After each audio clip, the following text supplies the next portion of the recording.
गिरनार पर्वत यही वह स्थान है जहां हमारे 22वें तीर्थंकर भगवान नेमिनाथ ने तपस्या की और मोक्ष पद को प्राप्त किया। ये बात इतिहास और प्रमाण दोनों से सिद्ध है। जी हाँ, ब्रिटिश इतिहासकार जेम्स बर्गिस ने भी 1875 व 1876 के बीच कच्छ की यात्रा पे निकले थे, जहां वह जूनागढ़ गुजरात पहुँचे और गिरनार की यात्रा करके आए। उस यात्रा के दौरान उन्होंने स्पष्ट लिखा कि गिरनार की सबसे ऊंची चोटी पर एक छोटा सा खुला मंदिर है, जिसमें नेमिनाथ भगवान के पैरों के निशान है, यानी कि पावन चरण है, और वहाँ एक दिगंबर साधु पूजा कर रहे थे और वहाँ पर खुले में एक घंटा भी लगा हुआ था। लेकिन अफसोस की बात है, ना अब वो घंटा वहाँ पर दिखता, ना वो खुला मंदिर वहाँ दिखता, और ना वहाँ पर भगवान नेमिनाथ के पावन चरण दिखते। लेकिन आज बड़े दुख की बात है कि इतने स्पष्ट ऐतिहासिक और धार्मिक प्रमाण होने के बावजूद हमसे हमारा अधिकार छीना जा रहा है। ना हमें वहाँ स्वतंत्र रूप से पूजा करने दिया जाता है, ना हम अपने भगवान के दर्शन कर सकते हैं, और ना ही हमें वहाँ पर जयकारे लगाने दिए जाते हैं। वहाँ भगवान नेमिनाथ के पावन चरण थे 5वीं टोक पर,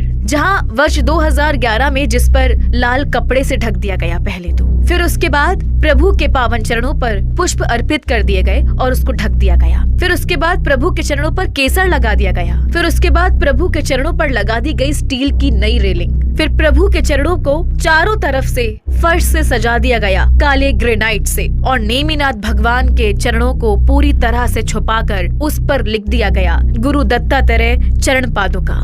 आप देखिए, भगवान नेमिनाथ के चरणों का तो नामो निशान ही नहीं है, वहाँ पर चरण ही छुपा दिए गए। क्या दशा हो गई है गिरनार तीर्थ की। हम बस अन्य समुदाय के लोगों से यही निवेदन करना चाहते हैं कि आप निसंकोच अपने आराध्य भगवान दत्तात्रेय की पूजा करें, लेकिन हमें भी हमारे तीर्थंकर भगवान नेमिनाथ के दर्शन और पूजन करने की स्वतंत्रता दें। गिरनार हम सब के लिए पावन है। ये विभाजन का नहीं, एकता का स्थान है। हमें अपने ही तीर्थ पर पूजा से वंचित किया जाता है तो ये केवल धार्मिक अन्याय नहीं, बल्कि हमारी आत्मा पर चोट है। हम चाहते हैं कि गिरनार की सबसे ऊंची चोटी पर भगवान नेमिनाथ के चरणों को पुनः प्रकट किया जाए। हमें वहाँ पूजा, दर्शन और अर्घ्य चढ़ाने की पूरी स्वतंत्रता दी जाए।